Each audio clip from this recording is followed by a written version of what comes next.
CBSE 10वीं कक्षा board की परीक्षाएं रद्द कर दी गई।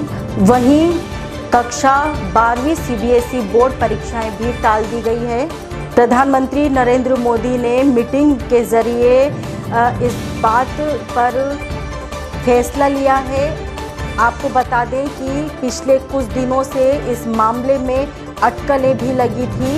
कोरोना संकट किस तरह से छाया हुआ है, क्या बोर्ड परीक्षा कराना उचित रहेगा, इस पूरे मामले में बुधवार को आखिरकार फैसला ले लिया। सीबीएसई 10वीं कक्षा बोर्ड की परीक्षाएं रद्द कर दी गई है। वहीं 12वीं बोर्ड परीक्षाएं भी टाल दी गई। 10वीं कक्षा की बोर्ड परीक्षा रद्द कर दी गई है और 12वीं कक्षा की बोर्ड परीक्षाएं स्थगित कर दी गई है। कक्षा 10वीं के नतीजे बोर्ड के द्वारा तैयार किए गए मापदंड के आधार पर तैयार किए जाएंगे। 12वीं की कक्षा की परीक्षाएं बाद में होगी। बोर्ड 1 जून को स्थिति की समीक्षा करेगा। केंद्रीय शिक्षा मंत्री रमेश पोखरियाल ने कहा कि 10वीं के छात्रों को आंतरिक मूल्यांकन के आधार पर अगली कक्षा में भेजा जाएगा। अगर कोई छात्र मूल्यांकन से संतुष्ट नहीं है तो वह हालात सामान्य होने पर परीक्षा दे सकता है। वहीं दिल्ली के शिक्षा मंत्री मनीष सिसोदिया ने कहा कि मुझे खुशी है कि 10वीं की परीक्षा रद्द हो गई है और 12वीं की परीक्षा स्थगित हो गई है। 12वीं की कक्षा के बच्चों के मन में जो चिंता बनी रहेगी उसको दूर किया जा सकता है। सीबीएसई बोर्ड परीक्षाओं की सूचना के बाद अभिभावकों का क्या कहना है, जानते हैं। हमारे name Suhani Gotan, I am from 10th class. तो इस जो पैंडेमिक जो अभी हो रहा है कोरोना की वजह से, तो 10th की जो परीक्षा जो रद्द हुई है अभी, वो एकदम सही भी हुआ और थोड़ा गलत भी। खुशी भी है इस बात की और थोड़ा दुख भी, क्योंकि हमने पूरी प्रिपरेशन कर चुके था हम। हेलो, हेयर इज़ या वॉटन, आई एम फ्रॉम क्लास 10। और इस अभी जिस तरीके से 10th सीबीएसई बोर्ड के ऊपर फैसला आया है, उसी तरीके से हम बहुत थोड़ा खुश भी हैं और थोड़ा दुख भी है, क्योंकि प्रिपरेशन जो हमने की है उस हिसाब से हमारा थोड़ा सा दुख है, क्योंकि हमने जो पूरे साल पूरे दिन मोबाइल में रख के हमने ऑनलाइन स्टडीज़ की है, थोड़ा वो अलग लग रहा है। क्योंकि ये ऑफलाइन क्लासेस और ऑनलाइन क्लासेस बहुत अलग अलग थी। ऑनलाइन क्लासेस एक नया एक्सपीरियंस था हमारे लिए, तो थोड़ा हमें उस जगह खटक रहा है। लेकिन इस तरीके जिस फैसले से हम खुश भी हैं, क्योंकि हमें हमारे पैंडेमिक के वजह से हमारी सेहत का भी ध्यान रखने को मिल रहा है। वहाँ पे सबके बीच में बैठकर हमें जो एग्जामिनेशन से हमारे पेरेंट्स भी बहुत ज़्यादा परेशान थे इस वजह से कि किस तरीके से हम लोग एग्ज़ाम्स देंगे, किस तरीके से नहीं देंगे। पर अभी ठीक है, हो गया है। सीबीएसई की तरफ से फैसला आया है, तो हम लोग पूरी मेहनत करेंगे। ऑनलाइन होगा तो भी हम मेहनत करेंगे। अभी प्री बोर्ड्स होंगे, उसमें भी अभी देखते हैं आगे क्या होने वाला है। लेकिन जिस तरीके से फैसला है अभी हम खुश हैं। Hello, I am EV from class 10। और जैसा कि हम सभी ने देखा, अभी जो फैसला आया है, जो कि अभी रमेश पोखरियाल हमारे जो कि शिक्षा मंत्री हैं, उन्होंने जैसा कि बताया कि 10th क्लास को प्रमोट किया करेंगे वो। लेकिन मुझे ऐसा लग रहा है कि कहीं ना कहीं ये फैसला सही भी है, कहीं ना कहीं ये फैसला गलत भी है।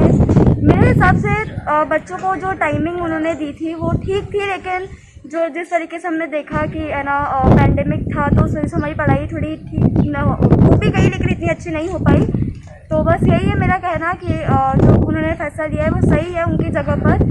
लेकिन हम चाहेंगे कि हमने जितना भी सब कुछ हुआ है, जितना भी हम खोएंगे इस चक्कर में, हम वो आगे जाके उस पर अच्छे से कर पाएंगे। उस पर उनकी मतलब जो उन्होंने सोचा था उस उम्मीदों पे खड़े हो पाएंगे। क्योंकि हमने जितनी भी अभी हमने ऑनलाइन स्टडीज़ करी थी, उस हिसाब से हमारी प्रिपरेशन अच्छी थी। बट हमें थोड़ा दुख भी है कि हमारे अभी जो जितने भी एग्ज़ाम्स हैं वो पोस्टपोन्ड हो गए हैं या फिर कैंसिल हो गए हैं। तो हमें थोड़ा दुख भी हो रहा है कि अगर हो जाता तो शायद अच्छा था, कहीं ना कहीं हमारे भविष्य के लिए, फ्यूचर के लिए भी अच्छा ही था वो एक तरीके। अभी जो इनके एग्ज़ाम जो पोस्टपोन हुए हैं, मतलब रद्द हुए हैं, एक तरह से देखा जाए तो ठीक भी है, क्योंकि कोरोना महामारी ये छोटी मोटी महामारी नहीं है। इनको देखते हुए काफ़ी बहुत ये लग रहा, बट इन बच्चों ने जिस हिसाब से मेहनत करी थी उस मेहनत के अकॉर्डिंग तो ये थोड़ा सा एक दुख भरा है काम। आज हमारे माननीय प्रधानमंत्री श्री नरेंद्र मोदी की तरफ से 10th बोर्ड के पेपर सीबीएसई रद्द किए जाने पर और 12th के पेपर को सीबीएसई पोस्टपोन किए जाने पर हमारे विद्यार्थियों को वैसे ही टेंशन चल रही थी और ज़्यादा टेंशन का सामना करना पड़ रहा है। जैसा कि 10th के लिए डिसाइड हुआ कि एक पेपर कंडक्ट करा करके उसके आधार पर उनको पास आउट किया जाएगा या रिजल्ट बनाया जाएगा। अगर कोई संतुष्ट नहीं हुआ तो वो पेपर दे करके अपने को संतुष्ट समझ सकता है। 12th का जो निर्णय था उसमें अधर झूल में रखने से बच्चों को और ज़्यादा परेशानी का सामना करना पड़ रहा है। 12th का जो पेपर है वो 10th की तरह ही कैंसिल हो जाना चाहिए या किसी और बेसिस पे लेना चाहिए।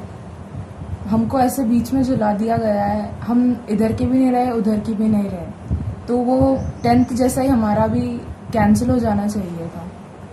जी सर नमस्ते। तो मैं आज ये न्यूज़ देखा तो ये सारे जो गवर्नमेंट ने डिसीजन लिया सीबीएसई बोर्ड ने, तो वो जब प्रेजेंट सर्कमस्टेंस को देख के लिया गया, so that is the very good for the other people जो पब्लिक के लिए। But as a student parent जो हम पेरेंट्स क्या सोच रहे हैं ना, तो पेरेंट्स के लिए तो ये जो अच्छा बच्चा है उनके लिए तो बहुत लॉस हुआ, क्योंकि 1 ईयर बच्चा 1 ईयर इतना हार्ड वर्किंग करके मेहनत कर रहे हैं, दिन रात पढ़ाई कर रहे हैं वो, सो कहीं ना कहीं कुछ तो लॉस हुआ उनके लिए। ये जो बहुत हमें भी शॉकिंग लगा इसको देख के, बट एज अ ये बच्चों के लिए तो few students are very happy, but still जब इन फ्यूचर के लिए हम इनकलकेट करेंगे तो फ्यूचर में क्या होगा, जब हम प्रेजेंट में तो बच्चा पास हो जाता, बट 1 ईयर मेहनत की तो पूरा तो लॉस ही हुआ, बच्चों को कुछ प्रॉफिट तो नहीं मिला इसमें से। एट द सेम टाइम हमें भी जो नेक्स्ट ईयर के लिए बच्चे के फ्यूचर कोर्सेज क्या कराएंगे, तो जब बच्चा अच्छा कोर्स किस में करेगा मार्क उसी के तो अकॉर्डिंग उनके फ्यूचर भी प्लान करेंगे, but still this is the question mark for them.